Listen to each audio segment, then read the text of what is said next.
Mari kita awali ujian kita dengan membaca basmalah. Bismillahirrahmanirrahim. Bismillahirrahmanirrahim. Salatu wassalamu ala Rasulillah nabiyina Muhammadin wa ala alihi wa sahbihi wa ba'du. Rabbi shrah li sadri wa yassir li amri wahlul 'uqdatam min lisani yafqahu qawli. Rabbana arina al-haqqa haqqan warzuqna ittiba'ahu wa arina al-batila batilan warzuqna ijtinabah. Qala Allah ta'ala fi ayatil karimah wa billahi minasyaitonir rajim. Bismillahirrahmanirrahim. Wal mu'minuna wal mu'minatu ba'duhum awliya'u ba'din ya'muruna bil ma'ruf wa yanhauna 'anil munkar wa yuqimuna as-salata wa yu'tuna az-zakata wa yu'minuna Allaha wa rasulahu ulaika sayarhamuhumullah innallaha 'azizun hakim. Ayat 1. Hadirin Bapak-bapak Ibu jemaah Masjid Al-Ghazali yang mudah-mudahan senantiasa dirahmati, diberkahi oleh Allah Subhanahu wa taala. Syukur senantiasa kita panjatkan kepada Allah karena Allah senantiasa mencurahkan nikmat hidayah kepada kita semua, sehingga pagi hari ini kita masih istiqomah menjalankan aktivitas ibadah salat subuh berjamaah dalam keadaan khusyuk, dalam keadaan tenang, dalam keadaan nyaman, dibandingkan saudara-saudara kita yang ada di Gaza dan sekitar sana. Mereka tidak bisa menentukan nasibnya, apakah 1 jam, bahkan mungkin beberapa menit ke depan masih hidup atau tidak. Oleh karena itu, maka sebagai orang-orang beriman yang punya kesamaan sisi keimanan, sisi kemanusiaan, sebagai hamba Allah, maka kita punya kewajiban untuk senantiasa menyisihkan doa kita untuk mereka, semoga Allah berikan kekuatan, kemenangan pada orang-orang Muslim yang ada di Gaza Palestina. Amin ya rabbal alamin. Oleh karena itu maka kesempatan pagi hari ini saya ingin menyampaikan tentang karakter manusia yang dirahmati Allah, karakter manusia yang disayangi oleh Allah Subhanahu wa taala. Ya. Di siapakah manusia yang mendapatkan rahmat? Sini bicara ciri dan juga bicara cara. Paling tidak ada 4 kelompok manusia yang disayangi Allah, yang dirahmati Allah. Dalam Quran surat yang ke-9 ayat 71. Rahmat itu bahasa sederhananya adalah ibulah. Rahmat itu adalah lawan daripada kata laknat. Jadi kalau ada orang yang dilaknat berarti dia dijauhkan dari rahmat. Kalau ada orang yang dirahmati berarti dia dijauhkan dari laknat. Itu rahmat. Rahmat itu sering kita terjemahkan kasih sayang. Ya, pada rahmat itu artinya juga adalah pertolongan, artinya juga adalah perlindungan, bahkan perlindungan Allah. Itu namanya rahmat. Nah, di dalam ayat ini surat 9 ayat 71, di antara ciri orang yang mendapatkan rahmat Allah itu adalah wal mu'minuna wal mu'minat. Orang mukmin laki-laki, orang mukmin perempuan yang mereka nampakkan ciri keimanan mereka dalam bentuk ba'dhum awliya'u ba'd, saling tolong-menolong satu dengan yang lain. Jadi ciri orang mukmin itu adalah dia tolong-menolong dengan sesama mukminnya. Itu ciri orang mukmin. Karena Nabi mengatakan bahwa orang mukmin itu dalam masalah tarawuh ini, dalam masalah kasih sayang dengan sesama mukmin itu adalah kalau jasad wahid, seperti jasad yang satu. Ya, seperti jasad yang satu. Jika misalkan yang satu sakit, maka yang lainnya merasakan sakit. Itu Nabi mengatakan begitu. Kalau misalkan kita tersandungnya kaki, mulutnya yang bilang au, matanya yang nangis, kepalanya yang pusing, tubuh yang lainnya yang demam sehingga tidak bisa tidur. Itu mukmin. Kalau jasad wahid. Bahkan di dalam hadis yang lain adalah kalbunya seperti satu bangunan yang saling menguatkan, yang saling melengkapi satu dengan yang lain. Ini ciri ciri karakter orang mukmin yang mendapatkan rahmat. Jadi kalau kita ingin mendapatkan pertolongan Allah, kalau kita ingin mendapatkan bantuan bimbingan Allah, maka karakter pertamanya adalah ba'duhum awliya ba'din. Karena orang kafir pun begitu. Makanya jangan heran ketika begitu Hamas menyerang Iron Dome, kemudian Israel marah, Amerika ikut marah, tapi marahnya Amerika dibarengi dengan aksi mengirimkan bantuan. Loh, kok kenapa Amerika langsung mengirimkan bantuan? Ya jangan heran, walladzina kafaru ba'duhum awliya ba'din. Orang kafir yang satu dengan yang lain itu saling tolong-menolong. Illa taf'aluhu takun fitnatun fil ardi wa fasadun kabir. Kata Allah begitu. Jika kalian tidak melakukan hal yang sama apa yang dilakukan oleh orang kafir, maka akan terjadi fitnah dan juga kerusakan yang besar di muka bumi. Itu surat Al-Anfal ayat 73. Cuma justru yang harus heran adalah bukan Amerika memberikan bantuan, marah dengan diserangnya itu. Yang harus kita herankan adalah justru negara yang pemimpinnya Muslim dan penduduknya Muslim, kenapa tidak melakukan sesuatu yang sama seperti yang dilakukan oleh Amerika? Kan begitu. Makanya anehnya kan Hamas katanya kecil, tetapi Israel yang sudah konon katanya militer terkuat masih minta bantuan kepada negara kuat. Nah, ini kan seperti itu sebetulnya. Jadi sampai sekarang kan kita hanya bisa mengecam, ya. Ya kalau mengecam kan memang itu wilayah kerjanya rakyat lah ya. Kayak kita itu kan wilayah kerjanya paling banter aksi solidaritas ya, paling bisa mengecam, mendoakan aksi solidaritas. Tapi kan kalau pemerintah jangan mengambil kerjaan rakyat. Kalau negara-negara yang punya otoritas yang titahnya itu didengar, ya jangan mengambil kerjaan rakyat. Ya kalau kerjaan rakyat kan, kalau kita kan paling banter aksi di Tugu Kujang, paling gedenya di Monas, ya sambil teriak-teriak gitu ya, di Palestina gitu ya. Tapi kalau misalkan pemerintah jangan hanya mengecam, dia datang atau kalau perlu dia kirim utusan, kirim militer untuk mendamaikan ataupun untuk membela dan sebagainya. Ini yang harusnya dilakukan. Ya, jadi kalau kerja mengecam itu gampang, kita aja bisa mengecam, mengutuk dan sebagainya. Ini sini pertama.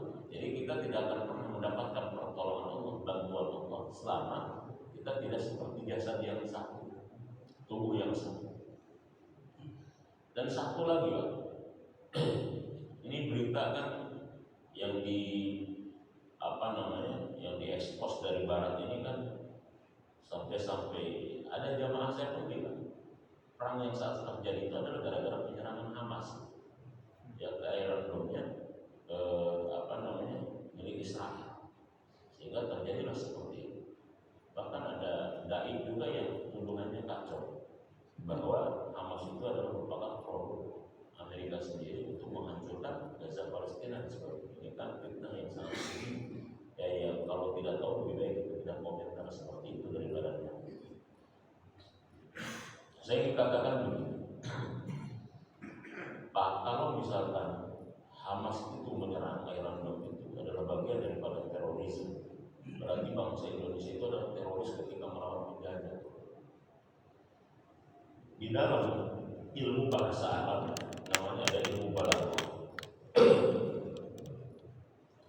Dalam ilmu balaghah itu ada namanya al-musyakarah. Ya, ini nggak apa-apa sedikit kan. Cabang di antara ilmu bahasa Arab itu kan selain daripada nahu, sorok, di antaranya ada balaghah. Ada balaghah. Balaghah itu nanti ada namanya ma'ani. Yang penting adalah aja dulu Pak ya istilah balaghah ya. Bayan dan bani. Ya, betul.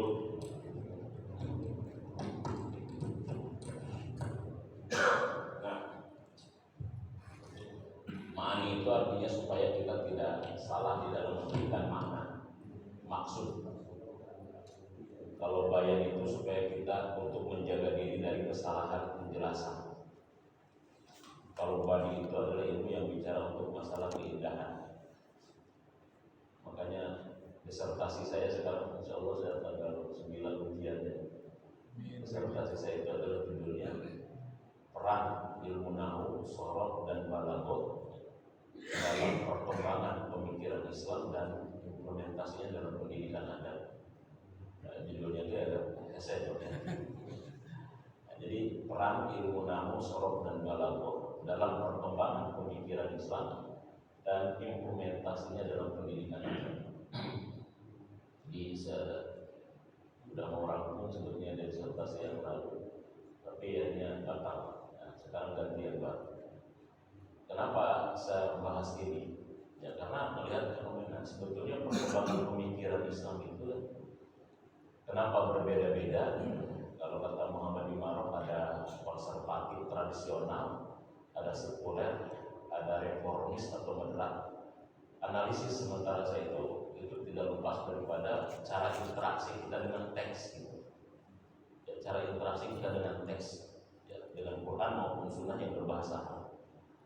Nah, jadi munculnya peta pemikiran yang berbeda-beda kalau menurut Muhammad Imarov itu ya Islam konservatif ya, yang ortodok, ada yang sekuler terlalu liberal, ada juga yang reformis atau moderat tengah-tengah.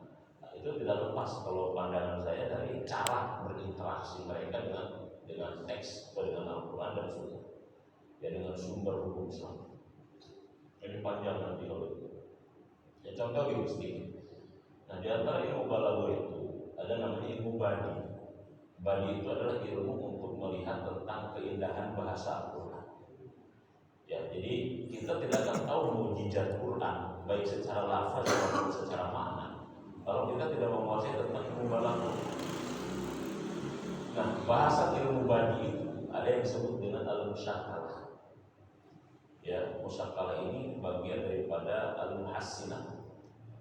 Apa musyakkalah? Musyakkalah itu sederhananya adalah dua istilah yang berbeda tetapi yang sama, dua istilah yang sama tetapi maksudnya beda.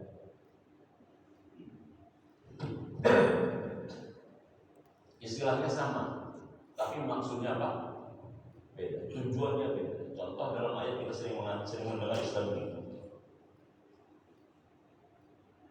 wa makaru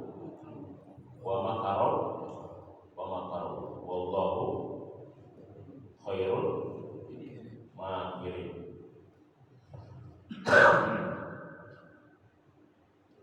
Sama, wa makaru dan orang-orang kafir membuat makar. Makar itu artinya tipu daya bahasa kita. Wa makarullah dan Allah pun membuat apa? Tipu daya. Ini kalau misalkan Bapak terjemahkan sama, berarti Tuhan juga suka buat apa? Berarti Tuhan suka buat makar. Ya, kalau begitu Tuhan suka buat makar, katanya Tuhan itu Ar-Rahman dan Ar-Rahim. Katanya Tuhan itu adalah Maha Hakim bijaksana. Katanya Tuhan itu adalah merupakan Maha Adil. Kacau ini Tuhan buat tipu daya nih. Ini namanya adalah al-musyakkalah. Istilahnya sama, tapi maksudnya beda, tujuannya beda. Kalau makar bagi orang kafir ini tipu daya dalam artian kezaliman dan kejahatan. Tapi ketika makar bagi Allah tujuannya adalah keadilannya. Tujuannya adalah kebijaksanaannya.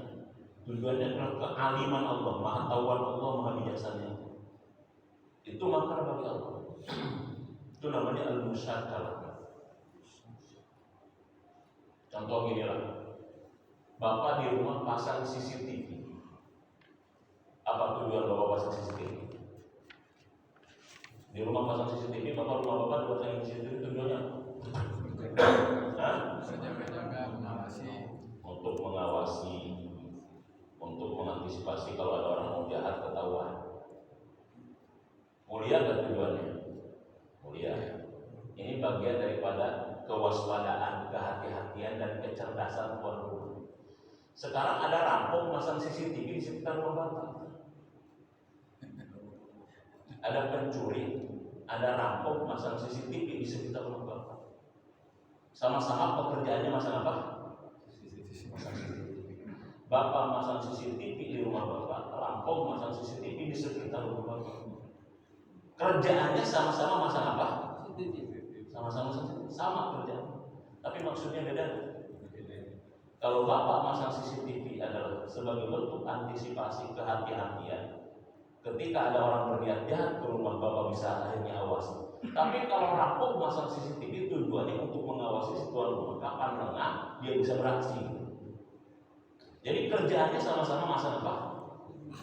Tapi maksudnya, tapi tujuannya itu namanya al-musyakah. Kalau POC datang ke kita, Belanda datang ke kita, menyerang kita, tujuannya menjajah. Kalau kita melawan penjajah, melawan Belanda, tujuannya mengambil hak membela diri. Itu nggak bisa dikatakan warga Indonesia memberontak terhadap penjajah, teroris. Tapi kayak begitu. Sama-sama melawan, tapi kalau Belanda dia kesini menjajah kita untuk ngambil, tapi kita melawan untuk mengambil hak kita. Sama kayak begitu nih kalau ada lagi contoh musyawarah misalkan dalam surat 16 126. Ini bahasa Quran juga. Ya.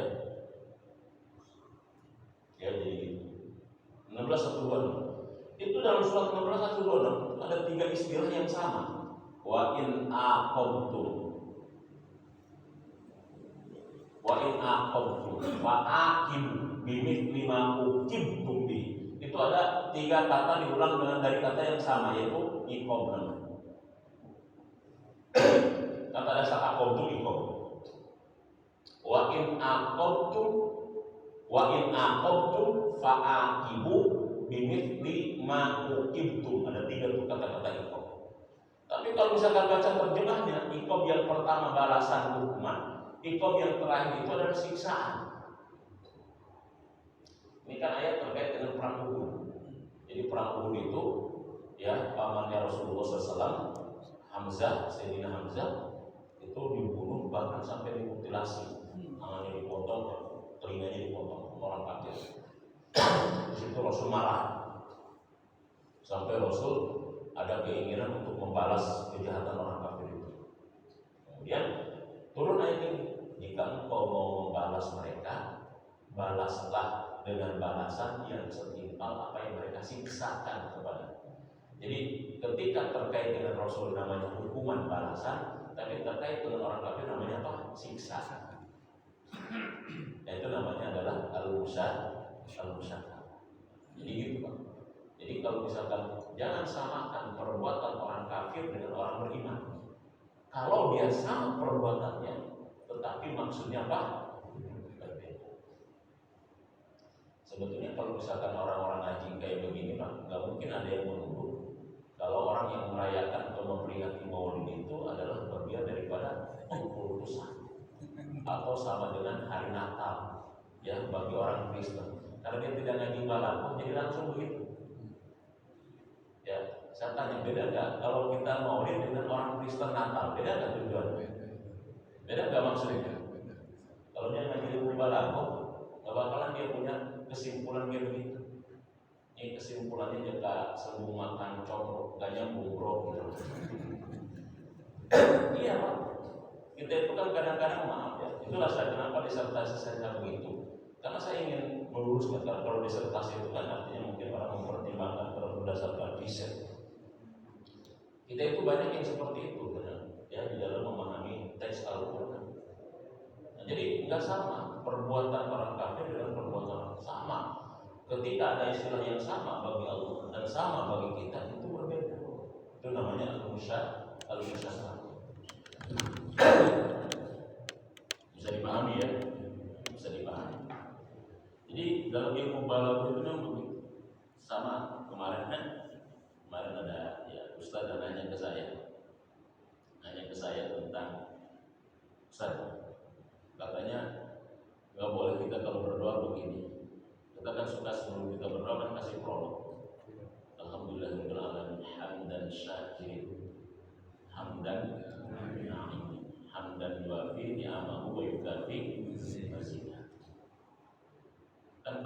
hamdan syakirin kita paham.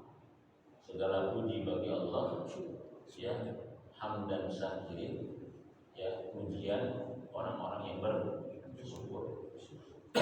Tapi kalau hamdan naimin, pujiannya orang-orang yang memberi nikmat. Gimana caranya orang-orang yang memberi nikmat? Hamdan naimin yang selalu dipermasalahkan. Kalau hamdan syakirin paham. Kalau hamdan dua fi ni'ama wa yukabi mazidah paham. Tapi yang dimaksud dengan hamdan syakirin, hamdan naimin itu apa? Ya, pujiannya orang-orang yang memberi nikmat. Maksudnya pujian orang yang memberi nikmat kayak gimana? Kan kalau yang benar adalah hamdan munimin, ya. Kalau munimin kan hamdan munimin, pujiannya yang memberi nikmat atau yang dikasih nikmat. Kenapa naim? Kata saya begini jawabannya, itu beda. Kita ini kadang-kadang nggak bisa membedakan mana masdar, mana isim masdar. Nggak bisa membedakan mana fa'il, mana isim fa'il. Beda fa'il dengan isim fa'il. Kalau fa'il itu adalah merupakan kalimat isim yang ada setelah fi'il. Dorba Zaidun Amron misalnya. Zaidunnya adalah fa'il. Jadi kalau fa'il itu sifatnya kedudukan, ya, sifatnya kedudukan. Kalau isim fa'il itu tidak mesti dia posisinya sebagai fa'il. Dia bisa sebagai mubtada, dia bisa sebagai khobar, dia bisa sebagai mudhofir, ya, bisa sebagai apa. Nah, apa bedanya? Kalau isim fa'il itu, Pak, makanya isim fa'il disebut dengan pelaku. Pelaku itu artinya bisa jadi adalah orang yang melaksanakan. Jadi kalau begini, ilmu adalah ilmu. Orang berilmunya apa? Alim. Alimun. Jadi itu orang alim. Artinya orang apa? Orang berilmu. Tapi alim itu bukan hanya orang yang berilmu, maknanya dalam isim fa'il. Tapi dia adalah orang yang mengamalkan ilmu. Jadi antara ilmu dan perilakunya melekat, gitu. Makanya orang berilmu dalam agama kita jamaknya disebut dengan ulama. Beda kalau orang barat mengatakan orang berilmu itu kadang-kadang saintis, ya. Sehingga tidak ada hubungan seolah-olah antara ilmu dengan orangnya. Contoh ada di barat itu sampai begini, seorang profesor dia mau ngajar. Ketika dia mau ngajar dia bawa whisky. Di mananya? Di ruangannya. Kemudian ada mahasiswa mungkin protes. Prof, kenapa Prof ngajar bawa whisky? Kata profesor itu, kamu itu butuh kepada saya karena whisky-nya atau karena ilmunya? Kalau misalkan saya katakan kamu butuh saya adalah karena ilmu, tidak ada hubungan antara ilmu dengan apa? Dengan whisky. Walaupun saya pegang whisky, walaupun saya sambil minum, saya tetap masih bisa mengajarkan ilmu yang kamu butuhkan. Jadi tidak ada hubungan antara keilmuan saya dengan cara saya minum whisky. Itu barat betul. Tapi kira-kira kalau di dalam Ustaz Subron pas datang aja, jangan kan bawa whisky sih kan? Bari mundur dia secara dia protes. Kalau misalkan saya tidak ada hubungan antara saya dengan mundur misalnya gitu ya, bapak-bapak bubar kayak gitu. Masa Ustaz kayak gitu? Kenapa? Karena antara ilmu ya dengan perilaku orang berilmunya itu melekat. Makanya namanya alimun. Jamaknya adalah ulama. Ini kalau ngaji bukan begitu. Jadi sama. Saya kadang-kadang kenapa enggak hamdan munimin tapi hamdan naimin. Itu sama di situ. Jadi ujiannya orang-orang yang mengamalkan menggunakan nikmat. Itu isim fa'il. Satu, yang kedua dilihat dari sisi kepantasan, itu namanya adalah lamjal lisajah. Lisajah itu adalah bahasanya lisajah, untuk sajah. Sajah itu untuk apa namanya? Kan kalau sajah itu kan apa? Itu namanya dalam bahasa itu balagu atau istilah lain daripada sajah. Kalau AA semua gitu, kalau BB, kalau NN semua. Hamdan syakirin, hamdan na'imin, itu namanya lisan. Ada yang begitu. Jadi karena kalau misalkan kita memahami bahasa Arab satu dengan keterbatasan ilmu kita dan dengan logika bahasa Indonesia pasti akan keliru terus. Nah, ini poin pertama ya. Jadi orang yang mendapatkan rahmat Allah pertama itu adalah orang mukmin laki-laki perempuan yang mereka wujudkan keimanannya saling bahu membahu. Jadi kita kalau tidak peduli dengan Palestina ya, makanya kalau kata ulama tidak perlu menjadi muslim, sebetulnya cukup menjadi manusia. Tapi kita supaya punya nilai amal, punya nilai pahala di sisi Allah, maka kita membela mereka karena ada hubungan yang sangat kuat satu sesama muslim. Yang kedua, Palestina itu adalah merupakan negeri Syam. Jadi Syam itu adalah Palestina, Jordan, Yaman, itu negeri Syam. Dan Syam itu pernah disabdakan oleh Rasulullah, tuba li ahli Syam, berbahagialah bagi penghuni Syam, penduduk Syam. Apa? Mereka bertanya, di mana ya Rasulullah? Kenapa ya Rasulullah? Kata Rasulullah, di annal malaikata ya basitatul ajnihataha ilaiha, karena malaikat mengepakkan sayapnya, yang melebarkan sayapnya untuk penduduk negeri Syam. Dan dia juga negeri para nabi. Bahkan ada kiblat pertama kaum muslimin yang dimana Rasulullah SAW Isra Mi'raj ya, ketika Mi'rajnya dimulai dari Masjidil Aqsa itu yang ada di mana? Palestina. Jadi begitu. Jadi kita harus peduli terhadap mereka. Malam yahtam bi amril muslim, siapa yang tidak peduli dengan urusan orang beriman, maka bukan bagian daripada. Karena ini adalah semacam upaya genosida. Ya, masa perang sampai diputus listrik, diputus air, diputus akses. Ya, sedangkan itu ada jutaan manusia yang tidak ikut berperang. Itu satu ya. Dua, orang-orang yang mendapatkan rahmat Allah itu adalah ya'muruna bil ma'ruf wa yanhauna 'anil munkar. Jadi kepedulian kita itu bagian daripada ya'muruna bil ma'ruf, memerintahkan ya mereka dengan cara yang baik atau kepada yang baik. Wa yanhauna 'anil munkar, dan mencegah kepada munkar. Di sini ada kata-kata ma'ruf dan munkar. Yaitu kalau ma'ruf itu selalu digandengkan dengan opositnya ma'ruf adalah munkar. Kalau ma'ruf kata dasarnya adalah arafah. Arafah itu artinya adalah mengenal. Ya, isim fa'ilnya namanya ma'ruf.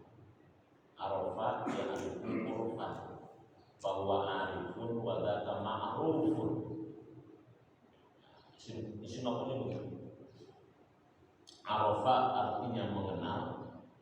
Makanya kalau ta'aruf artinya kenalan. Kalau ma'ruf secara teksnya adalah yang dikenal, si maf'ul, objeknya yang Tapi kenapa di sini diterjemahkan ma'ruf itu adalah baik? Padahal kata dasarnya apa Pak? Araf. Apa arti araf Pak? Mengenal. Kalau ma'ruf berarti yang dikenal. Kalau kita belajar bahasa Arab, Arab tak mana? Ya, tahu nggak siapa saya? Oh, Arab itu anta ma'ruf. Anta ma'ruf. Jadi lain daripada kata masyhur, anta ma'ruf. Saya pernah ngobrol dengan seorang penantang, apa namanya, perkenalkan saya seorang Arab tak mana? Oh, anta ma'ruf. Kalau itu orang yang dikenal, yang masyhur, bisa dikenal. Nah, ma'ruf itu artinya dikenal. Tapi pertanyaannya kenapa di sini artinya apa? Apa korelasi antara makna yang dikenal dengan kebaikan? Sama, apa artinya mungkar? Mungkar itu nakaro, nakaro itu asing. Jadi kalau Bapak buka kamus bahasa Indonesia, nakaro itu artinya asing. Artinya yang diingkari itu sesuatu yang asing. Nah, kenapa mungkar di sini adalah menjadi buruk? Jadi begitu. Ini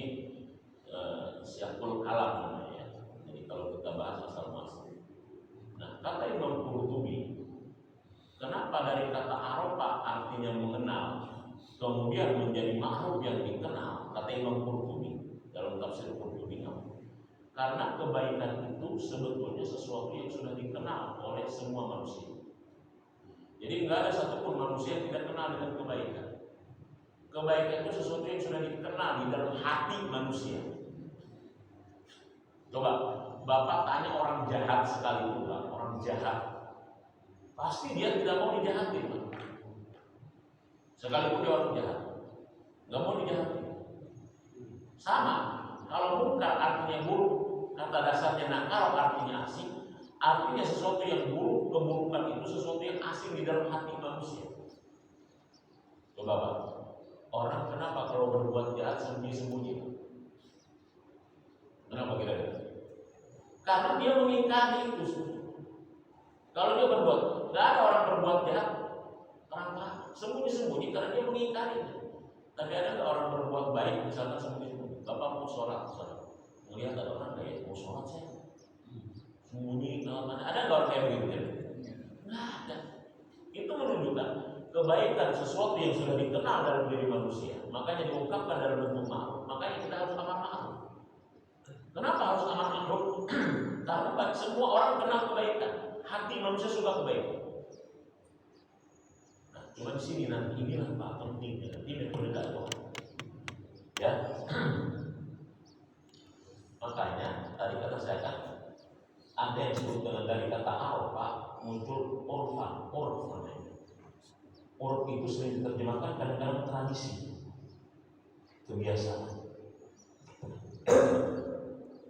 Manusia sudah kenal dengan kebaikan, tapi ternyata metode kita dalam menyampaikan kebaikan tidak sesuai dengan kebiasaan yang ada di masyarakat. Itu bisa jadi ditolak. Makanya wal takum minkum ummatun yad'una ilal khair wa ya'muruna bil. Jadi yad'una ilal khair, mengajak menyeru kepada al khair dengan cara apa? Wa ya'muruna bil ma'ruf, dengan cara sesuatu yang sesuai dengan apa yang ada di masyarakat. Itu yang disebut dengan psikologi dakwah. Psikologi dakwah yang diajarkan Nabi itu bertentangan 180 derajat dengan tradisi yang ada di masyarakat kayak itu. Tapi kenapa Nabi diterima dalam waktu singkat sampai Arab itu menjadi negara Muslim? Karena Nabi ya'muruna bil ma'ruf. Jadi begitu sebetulnya. Itu namanya ma'ruf. Ya. Kalau bahasa sosiologi, amar ma'ruf itu namanya apa? Humanisasi.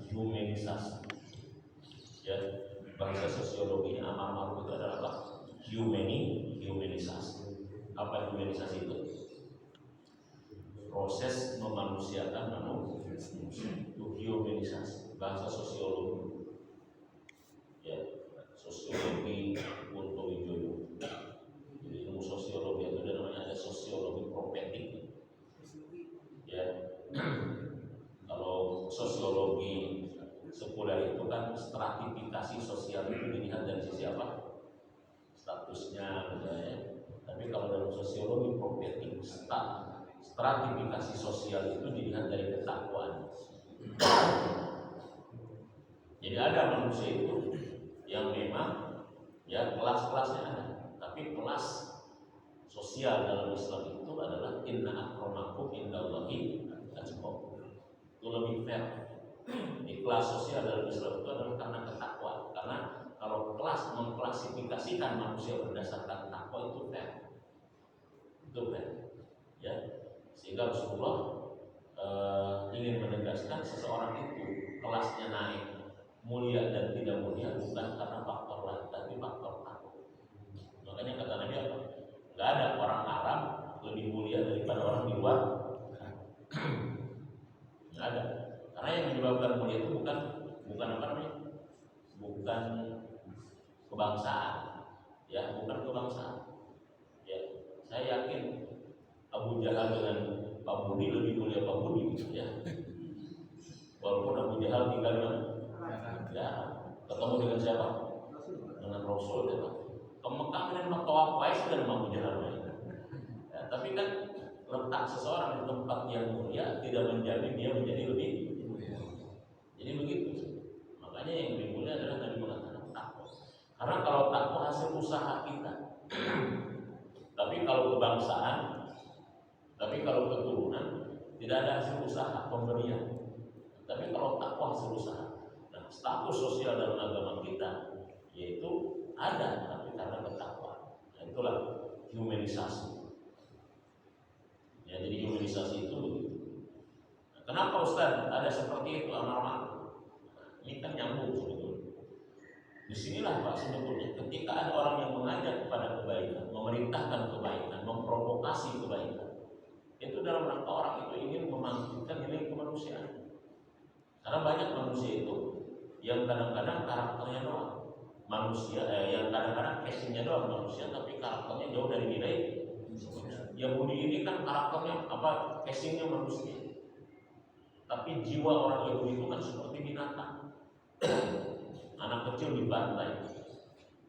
PKI itu kan casingnya manusia, tapi PKI ini jiwanya adalah apa? Binatang. Jadi banyak manusia-manusia yang sebetulnya casingnya doang. Nah, makanya Allah mengatakan dalam Quran surat yang ke-7 ayat 179, orang yang menghuni neraka jahanam itu adalah manusia-manusia yang berjiwa binatang. Ya, surat yang ke-7 Al-A'raf ayat 179. Makanya kalau misalkan kita tidak punya jiwa binatang, tidak punya karakter binatang, insya Allah tidak akan masuk neraka. Insya Allah. Ya, kalau kita bahas karakter binatang kan banyak. Ya, binatang itu ya mikirinnya perut, bawah perut, atas perut. Ya, kalau misalkan kerbau, manusia apa? Kerbau makan nggak Pak? Manusia makan. Kerbau tidur nggak? Manusia tidur. Kerbau kawin nggak? Manusia. Kerbau kerja nggak? Manusia kerja. Kerbau sholat nggak? Manusia sholat. Kerbau ngaji nggak? Manusia. Nah, berarti kalau ada manusia hanya makan, tidur, kerja, kawin, sholat kagak, ngaji kagak, berarti nggak ada bedanya dengan apa? Begitu sebetulnya. Ya, makanya manusia itu dalam ilmu mantik disebutnya dengan apa? Hayawanun natik. Manusia itu adalah hewan yang berpikir. Hewan yang berpikir. Dan kalau ada manusia yang keluar dari nilai-nilai manusia dan nilai-nilai agama, manusia pun disebut kerbau. Ada manusia laki-laki perempuan kumpul dalam satu rumah tanpa ikatan pernikahan, bukan mahram. Ya, kira-kira kumpulnya kumpul apa disebut? Kerbau. Kata kerbau buahnya nggak pernah kumpul orang. Kenapa orang disebut kumpul kerbau? Ya, laki perempuan mahram bukan tanpa nikah kumpul dalam satu rumah, kumpul kerbau. Ya, kenapa disebut kumpul kerbau? Ya itu tadi. Ya, gitu. Laki-laki sudah punya istri, masih suka jajan di luar, jelalatan dengan yang bening-bening dikit gitu ya. Nah, disebutnya apa kira-kira? Sebutnya apa? Buaya darat. Ya, makanya buaya itu selama di air aman. Tapi yang berbahaya kalau sudah di mana?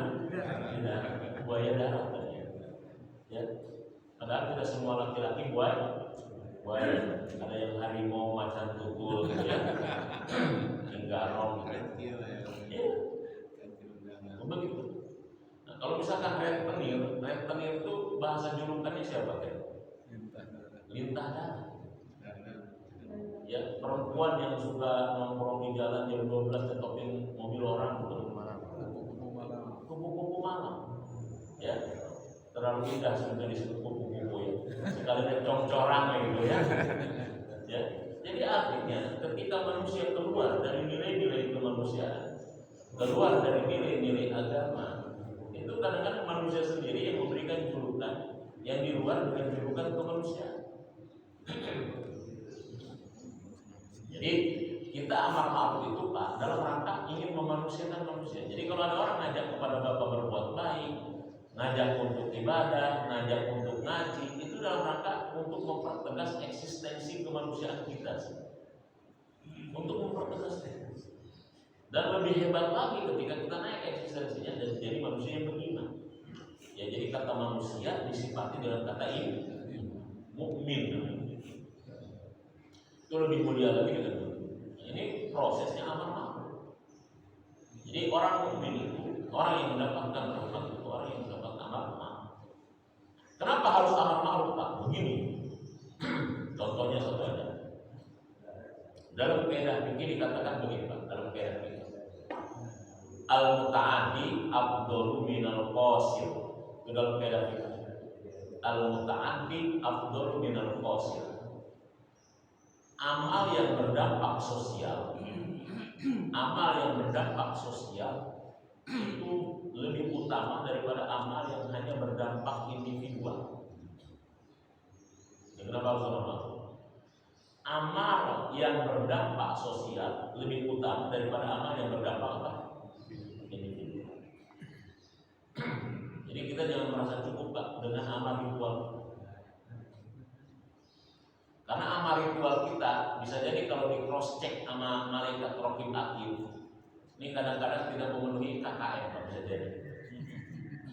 Tidak memenuhi apa? Tahu KKM, Pak? Suka periksa rapot anak atau apa? Jadi makanya sebetulnya ya, Quran itu bahasanya tinggi, Pak. Gimana cara Quran itu, agama itu bisa gampang mudah dipahami oleh masyarakat? Itu perlu simbol sebetulnya.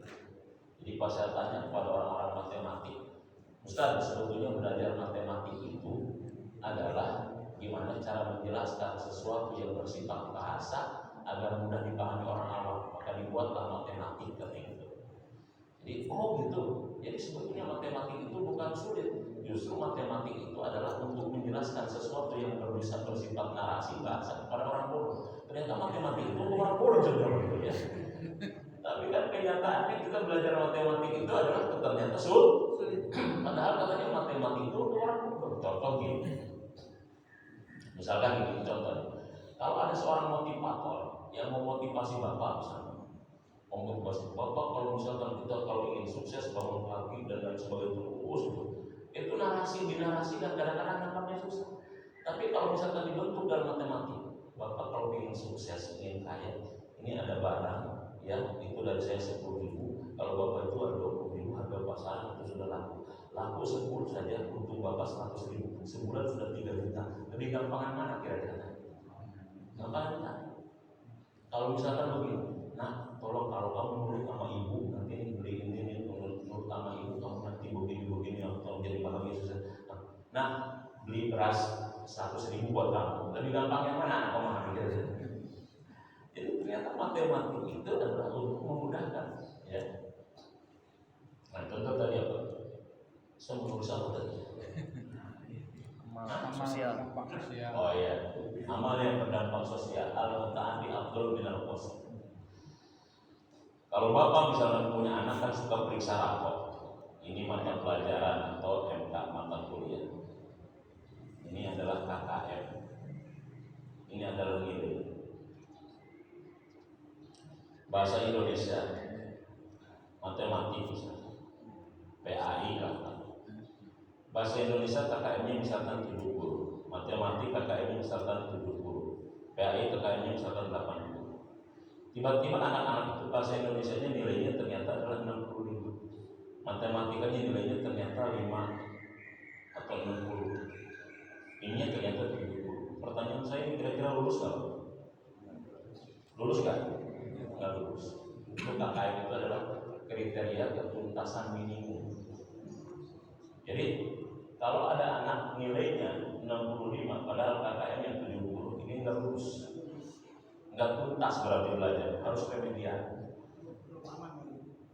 Ya begitu. Nah, tetapi ini kan yang disebut dengan kognitif misalnya. Ternyata rapat nih wali kelas dengan guru mata pelajaran untuk menentukan tentang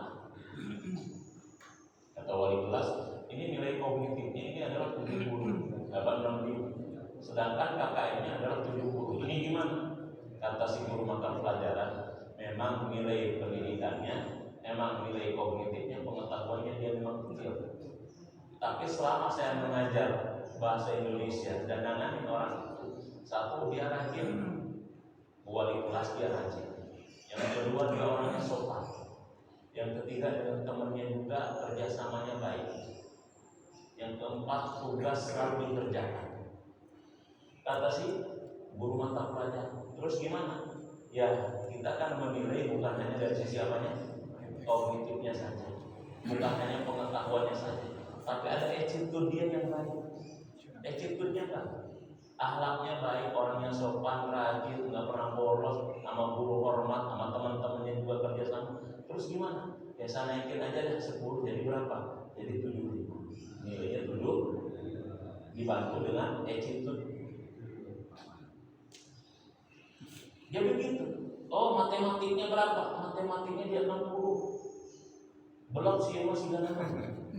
Tapi kayak tadi, orangnya sopan, baik, tidak pernah habis, terus rajin dan sebagainya. Oh, kalau begitu kita naikin 70.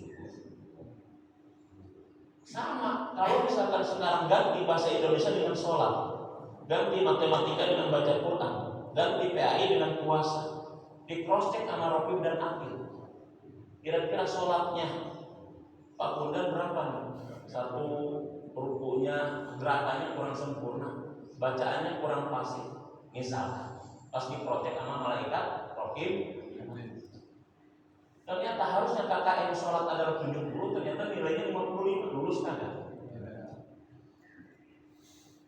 Kata malaikat yang lain, atau jangan itunya doang yang pilih, coba lihat dengan tetangganya kayak gimana.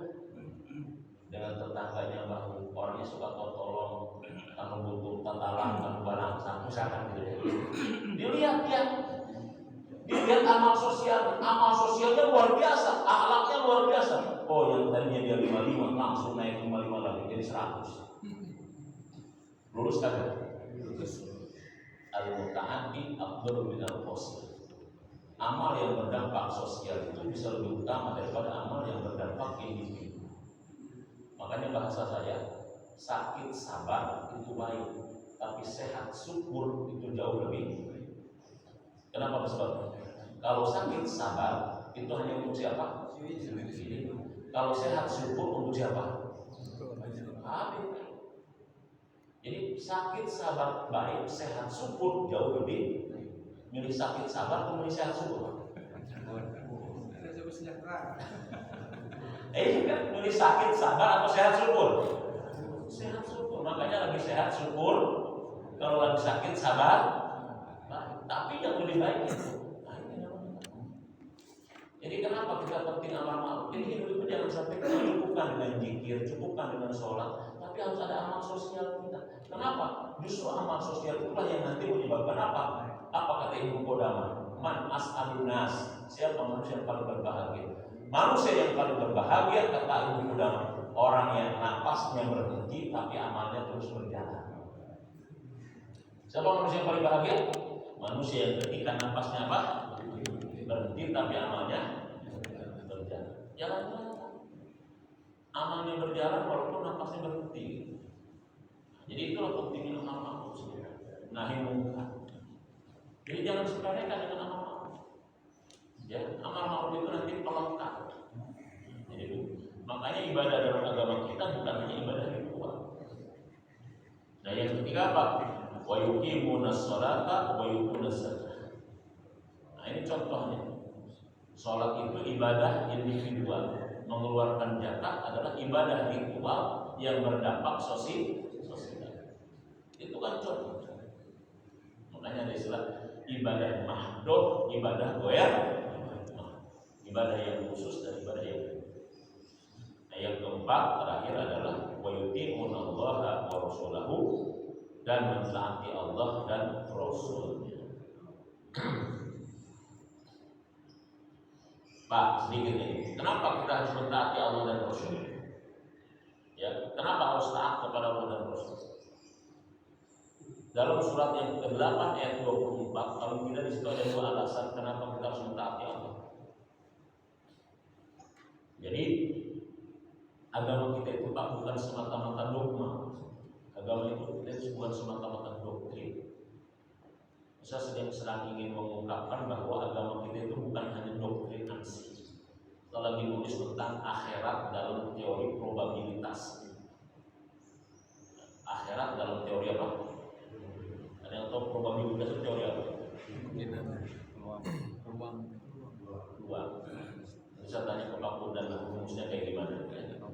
Siapa di sini yang pakar statistik? Oh, Budi ya. Ya. Nah, dulu. Jadi saya ingin nulis itu takut salah ya. Jadi saya lagi nulis tentang akhirat dalam teori probability. Jadi gini, globalnya gini, ada seorang ahli statistik ya, tapi dia sekuler atau agnostik lah ya. Agnostik ini ragu terhadap akhirat. Ya, dia bertanya kepada seorang mahasiswa. Kebetulan mahasiswanya juga ada mahasiswa yang muslim dan cerdas.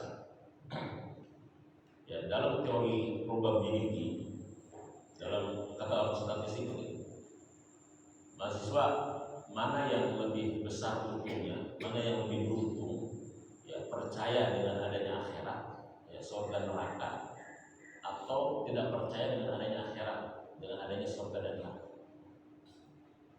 Kata si mahasiswa karena dia muslim, ya lebih besar keuntungannya orang yang percaya akhirat. Bukan, lebih besar keuntungannya orang yang percaya Tuhan, percaya akhirat. Loh, kata siapa? Kata si dosennya, lebih besar keuntungannya tidak percaya akhirat. Karena kalau kita tidak percaya akhirat, tidak percaya neraka, tidak percaya surga, tidak percaya Tuhan, itu kita bisa hidup bebas, tidak perlu jadi orang baik, tidak perlu beramal, hidup bebas, tidak perlu jadi orang baik, tidak perlu beramal, tidak perlu beribadah, enak kita. Terus kata si mahasiswa, lebih besar keuntungannya orang percaya akhirat.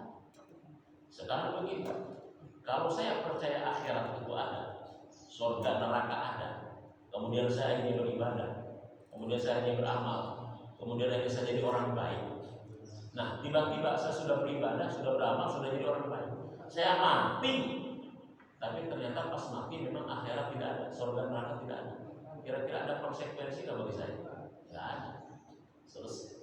Tapi kalau Bapak karena tidak percaya, akhirnya hidupnya senang-senang, hidupnya bebas, tidak ibadah, pas ketika mati ternyata neraka ada. Pas ketika mati ternyata surga ada. Pas ketika mati ternyata Tuhan ada. Gimana kira-kira? Jadi teori probability mengatakan sebetulnya orang yang percaya akhirat jauh lebih besar keberuntungannya, lebih untung daripada orang yang tidak percaya. Nah, itu tinggal dibuat rumusnya nanti. Ya kemudian tinggal dibuat namanya rumusnya. Formula. Kan begitu masalah. Jadi agama kita itu Pak, bukan agama semata-mata dogma. Contoh misalnya ayat yang akan kita bahas. Ya, tadi yang keempat apa tadi? Orang yang mendapatkan rahmat Allah adalah orang yang mentaati Allah dan Rasul. Surat 8 ayat 24. Coba dilihat. Di situ ada dua alasan kenapa kita harus mentaati Allah. Ini hebatnya gitu. Allah selalu punya alasan. Makanya ada nama al-maqasid sahih. Ya ayyuhalladzina amanu istajibu lillahi wa lirrasul idza ja'akum bima yuhibbu. Itu alasan pertama. Orang beriman penuhi seruan Allah dan Rasul ketika Allah dan Rasul menyeru kalian kepada kehidupan. Itu satu. Jadi kenapa kita harus mentaati Allah dan Rasul? Karena semua perintah Allah dan Rasul, ajakan Allah dan Rasul, ajakan kepada apa? Kehidupan. Kehidupan yang lebih baik. Jadi kalau hidup kita ingin hidup Pak, maka ikutin Allah dan Rasul. Nah, maka manusia hidup itu kata Imam Ghazali kan ada 4 model kan? Ada hidup ketika hidupnya, ada mati ketika hidupnya, ada yang hidup ketika hidupnya, ada yang mati ketika mati. Itu kata Imam Ghazali kan? Ya, ada 4 model manusia hidup. Satu, ada yang hidup ketika hidupnya. Yang kedua, ada yang mati ketika hidup. Yang ketiga, ada yang hidup ketika ada yang mati ketika itu manusia hidup itu begitu. Yang kedua dalam ayat itu apa? Wa'lamu annallaha yahulu bainal mar'i wal qalbi. Ketahuilah bahwasanya Allah membatasi antara seseorang dengan hatinya. Apa yang dimaksud Allah membatasi antara seseorang dengan hatinya? Maksudnya adalah kita itu sebetulnya kenapa harus taat Allah dan Rasul? Karena kita nggak tahu apa yang terbaik buat diri kita. Kita itu tahunya apa yang asik, apa yang enak, apa yang ajib, apa yang bikin kita enjoy, yang baik itu lupa yang terakhir apa lambangnya? As-sholatu khairum. Artinya apa? Sholat lebih baik daripada tidur. Tapi hawa nafsu kita berkata apa? Tidur lebih enak daripada. Kan begitu. As-sholatu khairum minan naum. Sholat lebih baik daripada tidur. Tapi kalau kita hawa nafsu bilang apa? Tidur lebih enak daripada sholat. Mereka begitu. Kan begitu. Yang enak itu siang-siang panas puasa atau makan yang enak? Makan. Tapi yang baik, yang enak itu kalau kita punya duit dikumpulin, dipakai kita shopping, dipakai jalan-jalan. Tapi kata Allah yang baik ya baik sedekah. Jadi yaqulu bainal mar'i wa qalbi. Ini maknanya baik. Allah membatasi. Jadi kita itu sebetulnya nggak tahu apa yang baik. Makanya kenapa agama itu ada? Agama itu mengajarkan yang baik, mengajarkan yang benar. Sedangkan kita itu mendominasi hawa nafsu kita itu taunya yang enak. Tidak setiap yang enak itu baik, Pak. Tapi tidak setiap yang baik itu enak. Jamu enak nggak, Pak? Jamu enak nggak? Tapi baik nggak? Sirup itu enak nggak, Pak? Manis nggak? Tapi baik nggak? Jadi tidak setiap yang manis itu baik, tapi tidak setiap yang pahit itu buruk. Tidak setiap kata-kata yang pahit itu buruk. Tidak setiap kata-kata yang manis itu baik. Karena banyak sekali nyamuk itu mati gara-gara tepuk tangan. Nyamuk banyak yang mati gara-gara apa? Jadi hati-hati dengan tepuk tangan. Banyak kok nyamuk yang mati gara-gara tepuk tangan. Nah, jadi begitu. Tidak setiap kata-kata yang manis itu baik. Tidak setiap kata-kata yang pahit itu buruk. Nah sama kayak begitu. Kita itu tahunya yang baik, yang enak. Kita tahu yang baik. Makanya untuk tahu yang baik itu perlu dipaksa kadang-kadang. Kayak begini nih. Kan yang enaknya ini kan di rumah. Dari kopi, pisang gorengan. Betul nggak? Yang enaknya. Tapi yang baiknya ada di mana? Walaupun misalnya jam wae, apa ngopi? Ya, nah, jadi begitu Pak masalah. Jadi ini Pak, uladzika sayarhamuhum. Itulah orang-orang yang akan dirahmati, disayangi oleh Allah. Jadi makanya ini perlu kita bahas ya tentang alasan-alasan syariat. Jadi agama kita itu agama logik. Ya, saya ya karena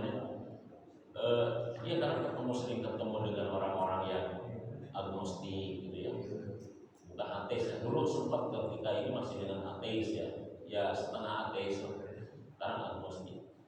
Kita meyakinkan kalau Islam ini adalah agama yang logik, agama yang ilmiah, agama yang memang mengajarkan kebaikan.